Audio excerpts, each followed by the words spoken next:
be dispelled.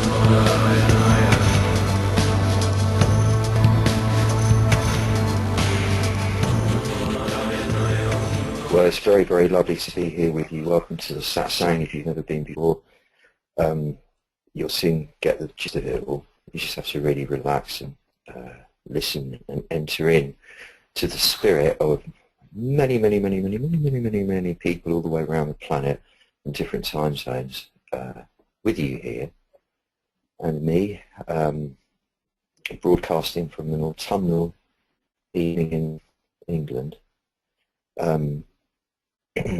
May all pain and suffering be dispelled is a worthy sentiment for sure. I second that.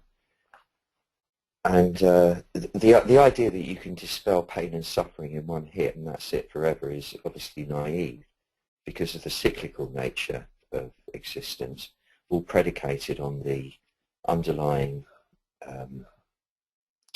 dance of the yin and the yang, the contraction and the expansion, which cycle round each other incessantly. So when you reach a state of painlessness, relative painlessness, it will be necessarily followed by a state of pain and suffering, and then after by a phase of no pain and suffering.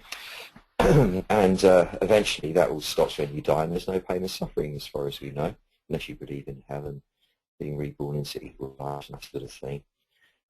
But as you go along, the pain and the suffering is deeply attenuated, progressively more so, the more centered you become, which is something that we'll be doing here, the technique for which will be clearly espoused. And so every time a suffering cycle occurs, and bearing in mind it's not just like, you know, everything's fine for however long it is for weeks, and then it's not fine for weeks. It's happening every second and every minute and every hour and every day. And there's all these cycles within cycles within cycles. And the reason that the pain and the suffering is dispelled is because you become progressively more identified with the transcendent aspects of self, the witness bearer, that aspects of you that has borne witness to your life unfolding from the moment of conception onwards, and will do so all the way through, even through the moment of death. The idea, or the big prize of Taoism, Taoist practice, which distinguishes it from other spiritual disciplines, if you want to call it that, is that rather than enlightenment being the number one prize, it's immortality, a byproduct of which is enlightenment, or a requisite for which is enlightenment. A requirement, rather. It obviously doesn't mean immortality of the body. It means immortality of the self. And it's not something that you learn to do. It's not something that you achieve. It's something that you uncover. It is actually who you really are. The immortal self, the immortal spirit body is what the Taoists call it. Once you've developed the technique or the facility for identifying with that rather than the aspects of you which you've become far more familiar with, we've all become far more familiar with, ever since you were sort of basically pulled out of your childlike or your childhood trance by the world of the world and had to start negotiating kindergarten, school, and society and all the rest of it. The self that bears witness is the true self. The other self, which is the one you develop in response to the world around you, we could call the personality, which derives from the Greek word persona, meaning mask, i.e. that bit which goes on the front, the costume you wear, if you like, with which to transact with the world around you. It's essential to have one. Because we live in a world of personalities, therefore you have to have a personality to engage. Freud called this the ego. We mistakenly think of the ego as a pejorative phenomenon. We think of it pejoratively, rather, as something that has to be got rid of, vanquished, overcome. That is not what Freud meant by the ego. If you were to vanquish your ego, it would be the same as vanquishing your body. You'd not have a vehicle with which to conduct your communication with other people. what Freud meant by what we think of as ego, Freud called ego defenses, which is your complex of lies that you tell yourself, and obfuscations and artifice and pretense, by which you justify dodgy actions and dodgy patterns. And it's the areas that you go into denial about, the areas of self that you split off from yourself, and then put lies in their place, stories, fantasies, whatever. That's what he called the ego defenses, and that is arises because of vanity, because of false pride and vainglorious conceit, and so on and so forth, ignorance and all the rest of it. That's what has to be, well, it's not that has to be vanquished. What has to happen is the ego has to be completed, it has to be healed, which is what the psychotherapeutic process means, which literally means psyche is soul and therapy is healing. So it's healing of the soul, making whole of the soul. That's what that does. Once you've become, well, as does this practice, once you've completed the ego, once it has no glitches in it, not that that will ever happen because there'll always be glitches, but it's a matter of degrees. Once you've more or less done that, the ego defenses fall away. That's the whole point of it. So the more you accept yourself and own yourself and know yourself and claim yourself as you are, truthfully, the less lies you need to tell yourself and hence others. And then by reflection, the less others will lie to you, or certainly the more astute you'll become at when they are lying to spot it so that you don't get into too much trouble. On the other hand, getting into trouble is a lot of what makes life what it is and enables you to grow. Now, this fear of getting into trouble is possibly at the root of lack of confidence, the fear that you'll make the wrong choices and get into trouble, whatever that looks like. Well, confidence is a fascinating topic. I mean, I remember having, you know, when you go in those meetings, you go, look, this is what it's all about. It's all about confidence. If you've got confidence, everything's sorted. You know, it's the same as saying everything is love, or all there is love, you know, all those kind of mad generalizations. But it's definitely one of them. If you've got confidence, you can do anything. You can just, that's it. That's one of the main tools you need for the adventure to be optimized is confidence. Let's look at it. Confidence derives from the Latin con, which means with or in this instance, and fidere, confidens, fidere is to trust. Therefore, confidence means to trust with, to put your trust with something, somebody, or your trust in somebody. And in this instance, we're talking about self-confidence, which is its full title, which means putting your trust in yourself, trusting yourself at the deepest level. It's where we get the fidere is where we get the word faith from, and hence why I pointed out in an email, Fido was a very popular name for a dog of 100 years or so, and it means the faithful one, faithful dog. The Blue Lotus theme to this sequence of satsangs derives from an ancient Taoist practice of channeling the flashlight blue light of a star called Sirius, which is very near to us. It's 8.6 light years away only, relatively speaking, very close, which is itself orbited in an elliptic fashion by a dark star called Sirius B. Now, these figured very prominently, this binary star, in all the ancient cosmologies, without exception, from all over the world. There must be something in it, in other words. The Egyptians, and then the Greeks, and then the Romans, they worshipped Sirius, and they called it Isis. They worshipped Sirius B, and they called it Osiris. And there's a point in the year, Easter, when Sirius B, Osiris, dips out of sight for 3 days, something to do with the angle of the orbit, and then comes back up again. And that's that time of the year we call Easter, which has its links to estrogen and egg and all the rest of it, hence Easter eggs.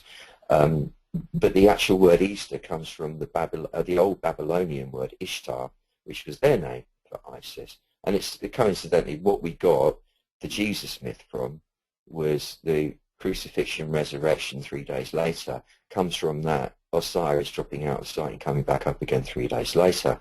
You look at any statues of Isis and Osiris and the baby Osiris, it's the dead ring of a Mary and Jesus statue, just except a slightly different headdress and what have you. I don't know why I'm actually telling you that, because it's not really relevant. Other than every ancient culture has had a tradition of at least knowing a telepathic link with some sort of entity or entities that are based somewhere around that, in that solar system, the Sirius solar system, presumably on a planet, because people don't, entities generally don't live inside stars as far as I know. It's a bit hot in there, and it's much bigger than our sun, this one, huge, huge, huge.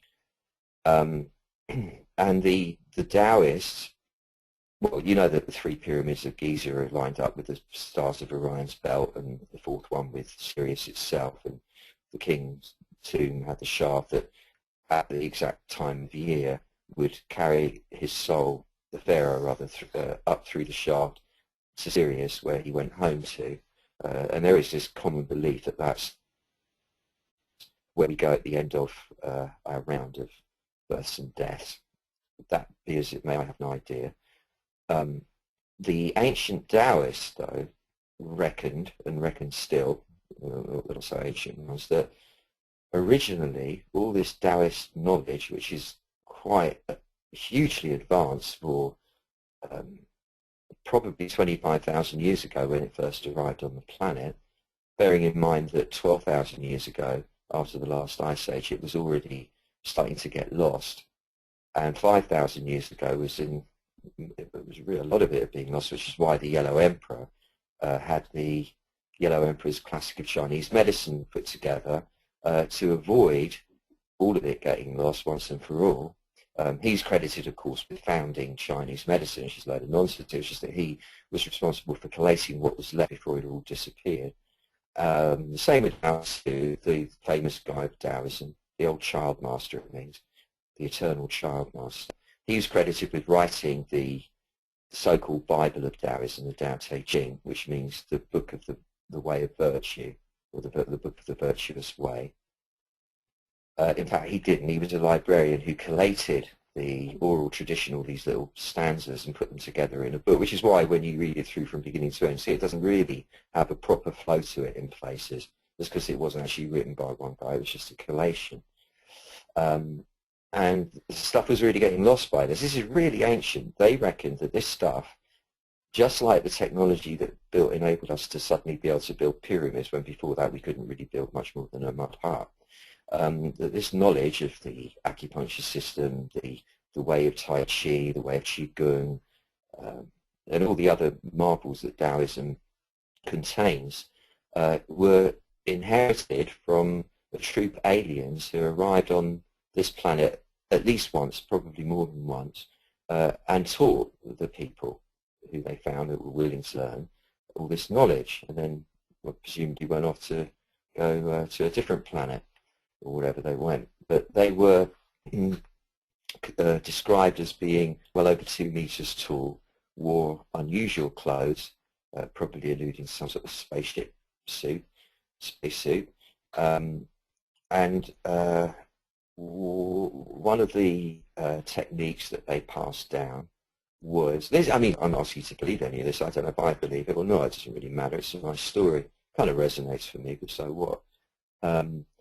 One of the techniques was channeling the flashlight blue light of Sirius, which is responsive to one's command. If you kind of beckon it to you, it will oblige. Into body for healing purposes, into various aspects of the body and mind, to heal different aspects of the character, into aspects of life to heal those aspects. And its particular quality is like a very sharp, incisive, clear, cooling, cleansing laser beam or optical fiber kind of shaft of light, a very fine shaft of light that has no sentimentality about it. It doesn't mean it's divorced from the primordial compassion of the prime cause of existence by any means. It's just that it doesn't have the sentimentality to it. It gets right to the point, dissolves or cleanses away all glitches and lesions and inflammation, and in its place brings the potential for healing. Because once the glitches have moved out of the way and the body-mind complex is, should we say, normalized, once it settles, its own innate infinite intelligence will take care of rebalancing all its systems spontaneously. Back to this Sirius idea. Sirius is called the dog star. That's a colloquial description for it, simply because it comes from the constellation of Canis Major, meaning the big dog, which, as we know, if you got closer to it, there wouldn't be a dog there. There wouldn't even be a pattern of stars. It's just that from where we're looking, it looks 2D, and so it looks like there's a dog there. Not a big deal about that, really. So we're now going to take the blue light of the dog star Sirius and channel it into the relevant key places to trigger confidence, to cleanse away all the faulty conditioning from adults, teachers, parents, perhaps well-meaning or not, it doesn't really matter, but they were misguided at certain times, destroying of confidence. It's very easy to do with a small child. Very easy to do. It can just be a withering glance, or a no glance at all, or just some tone of voice which implies disapproval, or that the child is an idiot, or whatever, for just being a child, which derives from the adult being able to accept that aspect of themselves, therefore kind of lacking compassion in that moment and projecting their own self-hatred onto the child, however subtly. These things are very, very, very subtle. And it's inevitable that it will happen, because all adults are human and therefore faulted. And there will always be areas where we have inserted dodgy programming which depletes our confidence.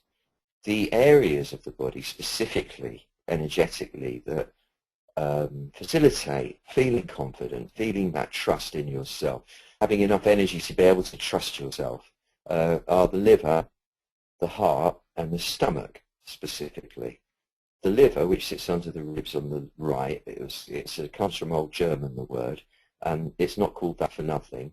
It's the organ that provides you the energy to do your living, and it's the one that gives you the energy to go and play in the world, to get involved, to get engaged in the human game, and to do that, there has to be confidence. If you're going to go out and interact, you're going to need to be able to trust yourself if you expect to achieve any worthwhile results in your interactions. The liver happens to also support the heart energetically, and the heart is the organ that gives you, or provides the energy that gives you, the sense of self, that ego, that completed ego, a healthy sense of who you are, albeit a fictional character in a fictional world, i.e. this is the realm of illusions.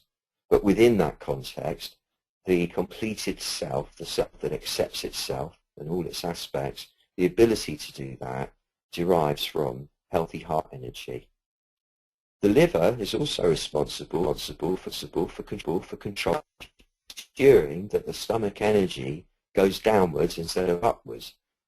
When the stomach energy goes in a downward direction, speaking simplistically, you digest well, you eliminate well.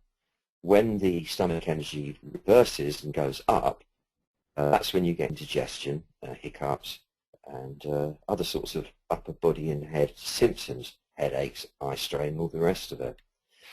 And also, when the stomach energy is just under-supported, when the liver's not really controlling it, you can't actually stomach yourself, what's going on around you, the world. You don't quite have the stomach for it. So, you know, the stomach is where you get your confidence from. Should we put it like that?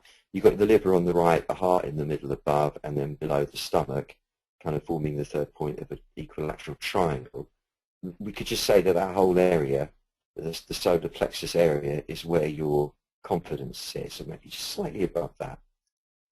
Now, what's really interesting, and this is something that I've observed over decades of healing people, and of course observing my own internal process, which is of paramount importance if you want to help anybody else, I've noticed that we, people, are instinctively, it seems instinctively, drawn as a default position to assuming that their underlying life basis, their structure, their schema, their model, their stratagem is wrong. So that fundamentally at the root of your being, there's this sense of like, this is wrong, I'm doing it wrong. You assume first that you're doing it wrong rather than you're doing it right. I mean, this is something that would have been occurred through dodgy interventions by adults and so on as a child, undermining you. And that's why we're doing here today. We're going to do the healing of all of that. We're at least going to instigate a process of it. This idea that the whole premise upon which you base your stratagem for life is wrong. And this is obviously not a fact. This is a belief, it's an opinion, whether you're aware of it or not. It's not a fact. It's an assumption. And if we're going to be dealing in assumptions of right and wrong and all the rest of it, what you find is that assuming instead that your underlying strategy, your life model, your basis for living is right, regardless of whatever considerations your rational mind might have about it, assuming that your underlying stratagem is right turns out to be a far more useful stance, as it's only an opinion anyway. When you learn to, you train yourself to by and by more and more default to the position that your underlying stratagem is correct for you, not for anybody else, but for you. And albeit it might be totally at odds with the way everybody else does things, but for you, it's the way. When you assume that it's right, it tends to become right. In other words, you become more, it helps to recalibrate the actual underlying stratagem to become more congruent with optimized enjoyment and success in life. To assume that you're right, fundamentally, to be daring enough to entertain this opinion and to invest in it requires, but also you could say describes, self-trust, self-confidence. And it really is just a matter of choice. It's not something you learn, that you earn rather, for being a good boy or girl. It's not like you don't deserve self-confidence because you've been good. You just choose it. You don't deserve to acknowledge that your stratagem for life is correct because you've proven it to be so. It's not about that. It's just about choosing to hold that opinion. Now, as I said, confidence, your self-confidence, was originally undermined in childhood. Let's even go away from the very subtle possibilities of that occurring as a very small child with a mother, with a father when in a bad mood or whatever. But let's go a little bit later and say that for sure it'll be by a teacher at school who's in a bad mood or is not a good teacher, who's whatever, and they project some glitch of their own onto you. They bully you, in other words, and they instilled in you the opinion that you don't know what you're doing and that you're wrong, and that the only way to proceed correctly is to follow the line or toe the line. And you bought their opinion because they had superior force at the time. There was more of them. They were bigger. They were more authoritative. They had power over you. So you bought their opinion. And in other words, you chose it. You chose that stance of being wrong without even realizing it before you were even old enough to make any important choices in life, and it's stuck with you. This is exactly the same as what happens with religious conditioning, for example. It's programmed in at such a young age that even if your whole intellect and spirit screams in rebellion against it, it will still be lodged there at the deepest level because it was put in there when you were tiny, tiny, tiny. And not that that's a bad thing, I'm not saying that, but I'm just explaining how programming at a very young age, before you're old enough to know what's what in the world, is what's actually running your system until you make a cognitive intervention, as we're about to do. Now is, in fact, I would suggest, the moment to change all this. And here, in the company of all these beautiful angelic beings around the planet, bearing witness to it, it's like doing a big ritual where when you're doing it in the sight of other people, as your witnesses, it will be much more powerful for everybody involved. Henceforth, I propose, levels of self-trust, though inevitably varying because of that yin-yang phenomenon, will at their lowest level start increasing exponentially. One of the tenets of the acupuncture and all the energy medicine of Taoism is that you're not trying to raise someone's peak level, because that's peak and that's going to drop. What you're trying to do is to raise the level of health when it's at its lowest level, gradually raise that stronger and higher and higher and higher. And this is the same as with self-confidence, that what we're going to do now is instigate a process whereby the lowest level of your self-confidence increases exponentially as the days and the weeks and the months go on. So when you assume your way is correct, and I'm saying this is with the proviso that you're somebody who makes contact with yourself deeply within once a day, i.e. through this style of meditation or whatever other practice you have, and are hence not in a pathological state. When you assume your way is correct, your way will correct itself spontaneously. That's the magic trick of it. So you assume that you're correct at the fundamental level, and then your way will correct itself as a way of recalibrating according to your will. So this is really about making choices and trusting yourself to be making the best choices, even when on the face of it, it seems daft or might seem daft to other people. Trusting yourself is tantamount to trusting the Tao, the way, the path, as ultimately that is the same thing, you, the Tao, it's the same presence. So this is about life trusting itself. This is about the Tao trusting itself through you. So you trusting yourself more, having more self-confidence, makes the Tao more confident of itself. That is the aspect of Tao that experiences itself as human. So you're doing a fine job here. I mean, we're doing good work doing this. This isn't selfish, becoming more confident. This is self-full. It starts by focusing in on the discussions occurring in the front of your brain between the various aspects of your psyche, which are generally in conflict with each other, and are attempting resolution between all the various contradictory internal drives, the drive to be civilized, the drive to act out your primal desires, the drive to succeed, the drive to take care of others, the drive to be free, the drive to belong, all these apparently contradictory yin-yang drives. The way we try to do it is to resolve these by having a conversation about it in the front of the brain.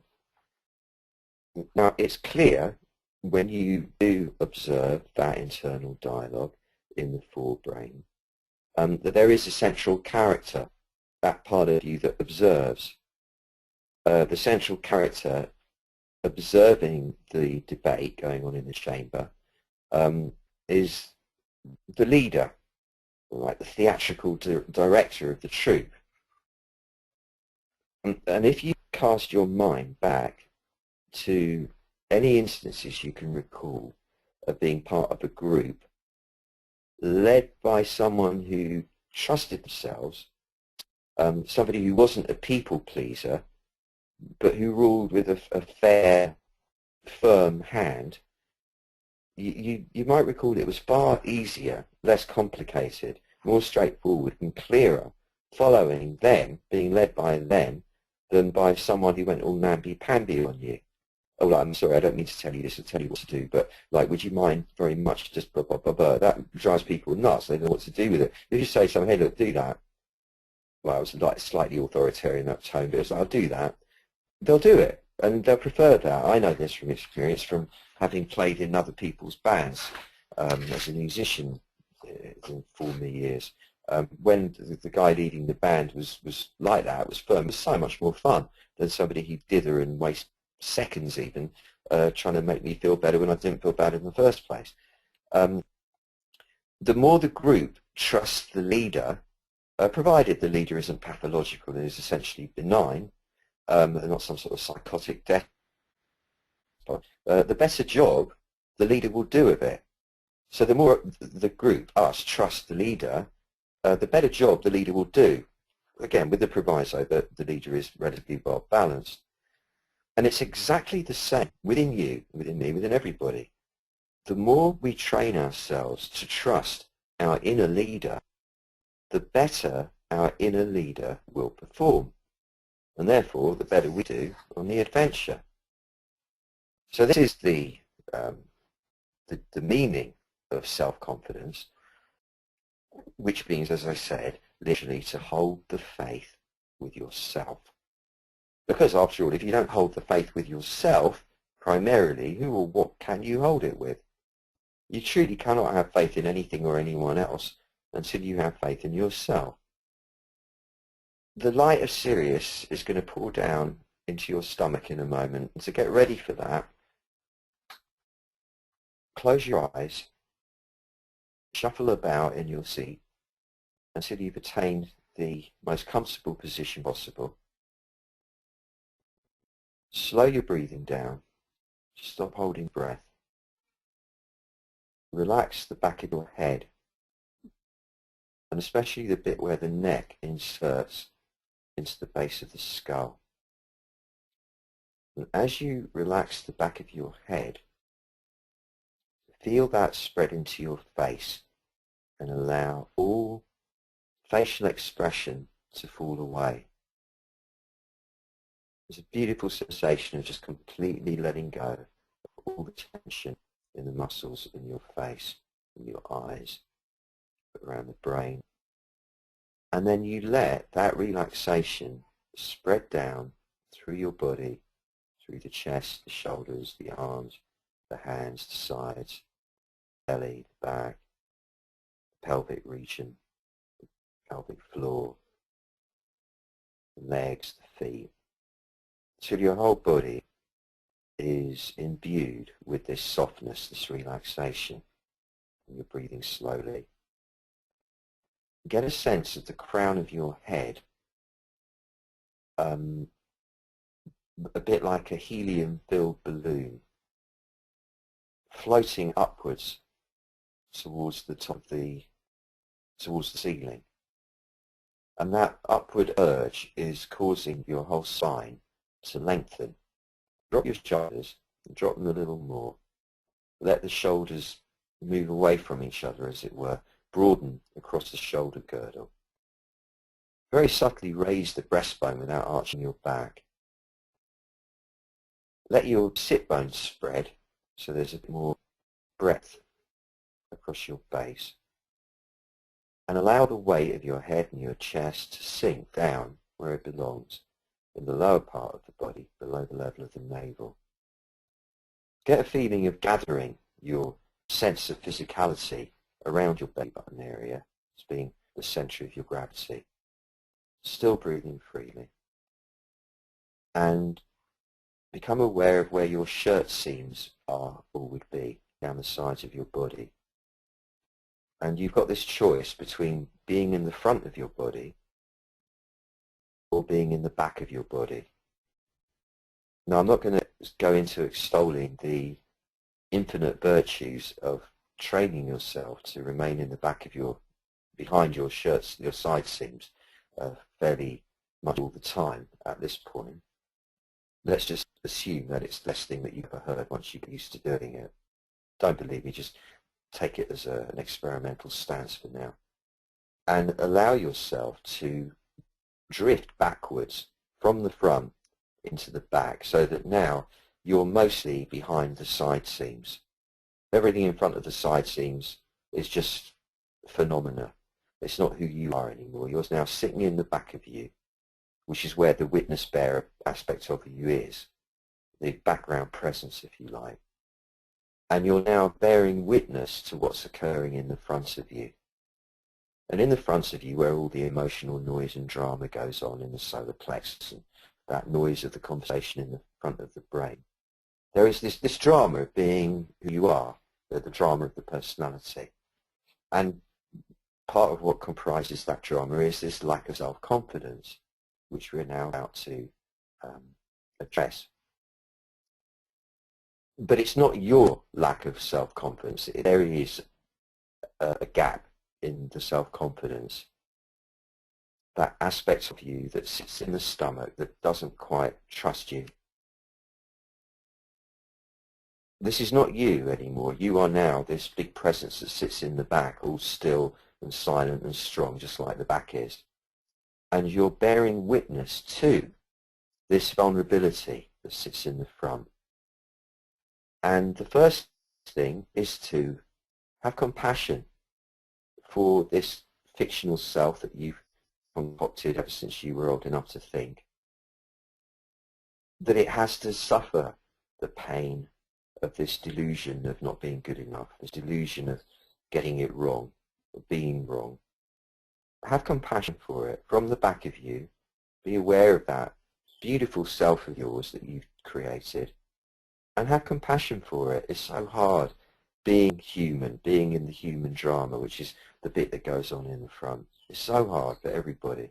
But you sit in the back here, perfectly still and silent and strong. Everything is perfect. There is nothing alack in this moment. So from here it's easy to have compassion for that aspect of you that you've created, that sits in the front of you and that is scared and that doesn't trust itself and is worried about making wrong choices and is shy and embarrassed and all the rest of it, all that unnecessary stuff. And tune in now to the star Sirius, which is this huge flashlight blue sphere of gas, of light, 8.6 light years away, very distant if you were to fly there on your own, but yet which is purportedly benignly concerned and connected to us at some deep soul level. And I'm inviting it on everyone's behalf, and you do it yourself as well, invite the light of Sirius to come to you, draw it down, as it were, directly into your solar plexus, the plexus of the sun, directly into that area of stomach just below the breastbone there. And imagine it with a shaft of light with a circumference of, well, with a radius of about 1.5 inches, how many, 5 centimeters or whatever that is, 6 centimeters. And it's really powerful. It's traveling at 186,000 miles a second. It's like 300,000 kilometers a second or so. Very, very, very fast. And not only is it amplitude and puissance. And as it impacts, as it enters through the etheric body into the solar plexus area, feel it right now, spread out around the body in an intelligent way, seeking all the areas of you which have become darkened by this mistaken belief that you're wrong, that you can't trust yourself. Because as well as this being areas of darkness in in all the hidden recesses of your mind. It's also in areas of your body corresponding to that. It works on both levels. So there will be areas of stuck energy, congealing occurring inside the body that you probably don't even know about. But the light will find its way there. It's intelligent and will find its way there, and is doing it now. It's entering in at an incredible rate, with incredible power, and as it impacts on your system, it instantaneously radiates out, intelligently seeking, like a heat-guided missile, all areas of darkness, pain, of delusion that you're not somehow divinely perfect, as you are. And it's already cleansing those. It's really incisive, this light. It kind of slices it away, dissolves it in an instant, until the entirety of your body feels as if it's just had some sort of cosmic laser surgery. There's a sense of being lighter and cooler, and cleaner and brighter, with all areas of self-doubt vanquished, if you like. They've been obliterated by this light. And this underlying notion that you're fundamentally wrong about everything, replaced by this light, by a clear, clean, unsentimental clarity, that this idea that you don't trust yourself is merely a choice, and a choice that can be remade now. So you can make a different choice now. Right now, choose to trust yourself at the deepest level. Merely say to yourself, either under your breath or out loud, I trust myself, I trust myself, I trust myself, I trust myself, I trust myself, I trust myself. Allow the blue light to wrap itself around that thought, around those words, to sanctify them. Now, specifically, direct the light that is now collecting in the solar plexus area, which is now in huge abundance, into what Taoists call the organ of belief, which is a ovoid spherical object, so to speak, that hovers in front of the chest, about 2-3 centimeters away from the body, just below the center of the chest and just above the solar plexus, the organ of belief, or if you like, the organ of confidence. And this organ is meant to be a dark blue color and flecked with sort of amber.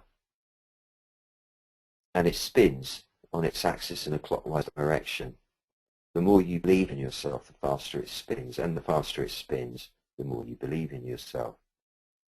Direct the light from the solar plexus diagonally upwards, just a tiny bit, into the organ of belief, so that firstly the dark blue and amber is lit up, is brought to life, is vivified, and that the organ, causing the organ of belief to spin even faster on its axis, and the faster it spins, the more your self-belief grows. Again, repeat to yourself, holding this image in your mind of the organ of belief, I trust myself, I trust myself, I trust myself.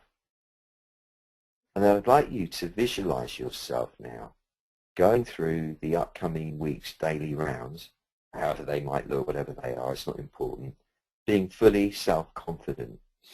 However that looks, whatever vignette occurs to you, see yourself now walking through the week, being absolutely self-confident, knowing that your underlying stratagem is right, and there is absolutely no requirement to doubt yourself. That if you need to know to do something differently, your infinite intelligence will guide you to that. You don't have to keep yourself in a state of fear to be awake, in other words. So you don't have to doubt yourself as a device for keeping alert to danger. Instead, the more you trust yourself, the more you assume that you're correct fundamentally. The more your mind will let you know, the more clearly it will let you know if there's anything that needs changing. So see yourself go through the week with supreme self-confidence, knowing that it's not something that's going to dip, it's going to grow and grow at its lowest level and grow and grow and grow.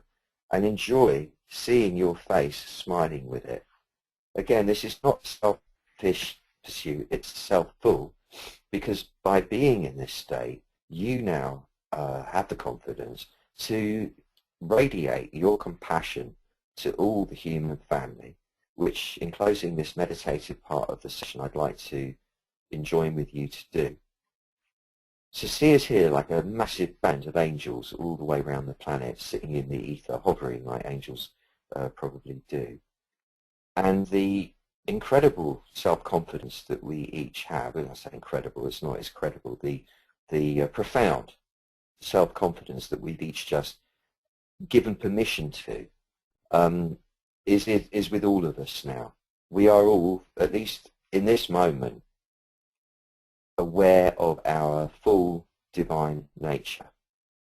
And collectively, we have the confidence to be compassionate for that front self of ours and for the front self of everybody, for the way the world appears, for all of humanity, without exception, so that our compassion right now goes to everybody on the planet.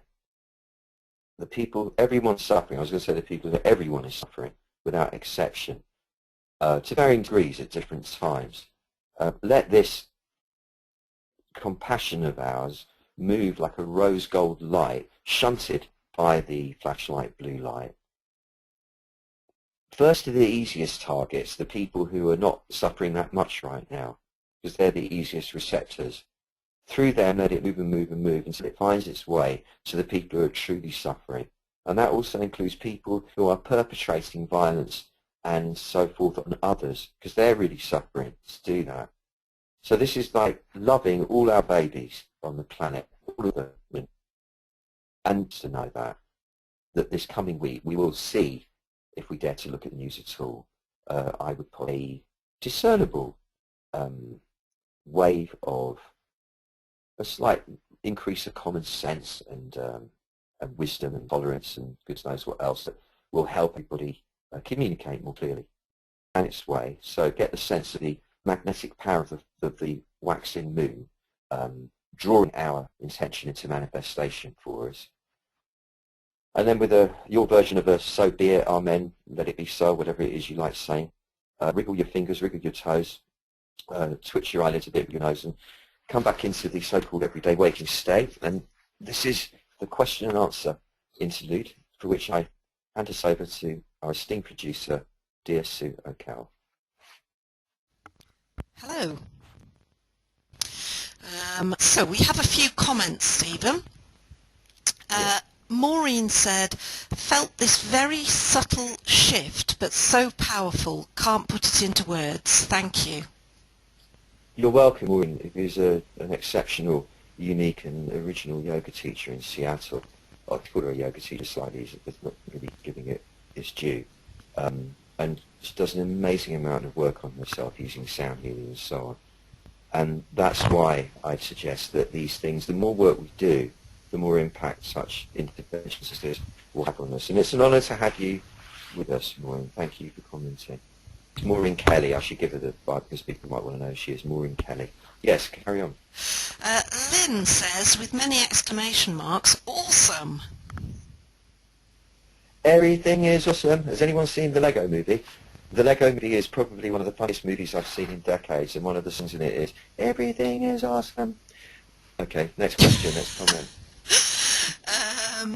Malkit says, beautiful, Stephen, and I'm full of confidence now. Love, Malkit.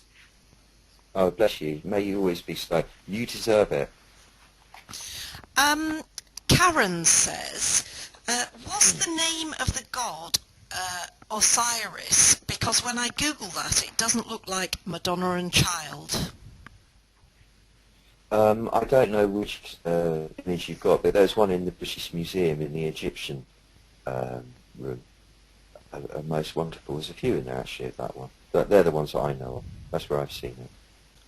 Lisa says, no question, just a big thank you.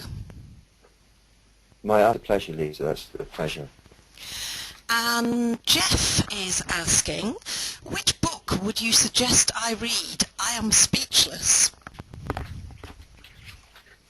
Oh, that's a big question, isn't it? Which book? Well, the book I'm reading at the moment is called Professor of Desire by Philip Roth, and I would highly recommend that as one of the most brilliant books I've ever read in my life.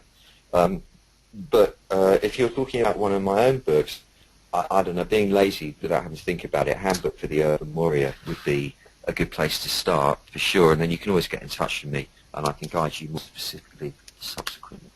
Gabby says, hi Steph, thank you, that was fantastic. I've been working on the realisation that the pain I've experienced in my back since I was 2 years old is actually only a memory, since all the tissue has regenerated and renewed itself many times since then. What's the Taoist take on this, please? Lots of love to you. Yeah, Gabby, that's a really love to you too. It's a very interesting thought that we actually maintain the pain by memory, but the memory's in the cells, and so this constant renewal of the self by letting go of the constructed bit in the front tends to enable us to do that more easily. But when it comes to all these pains, to remind yourself to say I love you to as your instant reaction rather than go away, because the pain is the Buddha, the Tao, comes to visit you and say hello for whatever reason. If you say I love you, I love you, I love you, the pain will disperse, especially this old chronic stuff that lodges as memories in the cells. And then, the Buddha creates posture to compensate for and accommodate that pain, and that perpetuates the pain pattern. Telling it that you love it sets it free. And it's not just nonsense, it does really work. When you have a pain anywhere in the body, or the mind, or the life, whatever it is, just say to it, I love you, I love you, I love you, I love you, a few times, and it will go. Proper magic, that is. A couple of comments for you, Stephen. Yeah.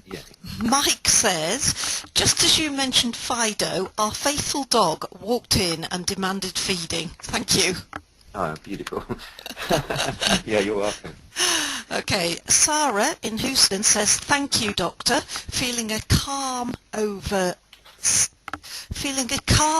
see the light. Very grateful to you. Many blessings. You're very welcome, Sarah. Lovely of you to come all the way from Houston. Marie, that's Lady Marie, says, Dear Steph, fabulous. Having spent a lifetime trying to get it right, this was a lovely process. As a child, there were severe penalties for getting it wrong, while I was always trying to second-guess what was right. Love you. Bless you, Lady Marie Herbert. That is Marie Herbert. That is a really lovely thing to say. And coming from you, such an accomplished psychopreneur, I'll take that as a high accolade. Okay, we've got one more comment and a question to end with. So, I think this is Jolie, says, thank you so much, wonderful doc. After a week of beating myself up about wondering if my path is right or wrong, you reminded me to settle back into knowing that my way is fundamentally okay, even if it's unusual at times. I've experienced a lot of pain physically in the body this week, and the blue light visualization was very powerful and dissolving. Thank you, and love, Jolie. That is that's music to my ears, Jolie. Thank you for saying. I'm really glad for you. Thank you. And Toby has this last question. How do you deal with people who you perceive, rightly or wrongly, are trying to undermine your sense of self-confidence? Beautiful meditation. Thank you, Doc. That's a big question that really involves a very big answer, but if you remain in your back observing when that is occurring, you don't have to fall into their drama, and you can actually point out, are you aware that you're undermining my confidence by saying that? Calling context is a great way to dispel the dark magic in any transaction, really, just calling it and saying what's going on. To everybody, thank you so much for being here. I can't actually remember what the C what the word beginning with C was that we're doing next week. Forgive me for that, but I bet it's something great. Come along, and I'm really looking forward to it. I love doing these sessions. Thank you so much for making it possible. Bless you, and have an amazing week full of magic.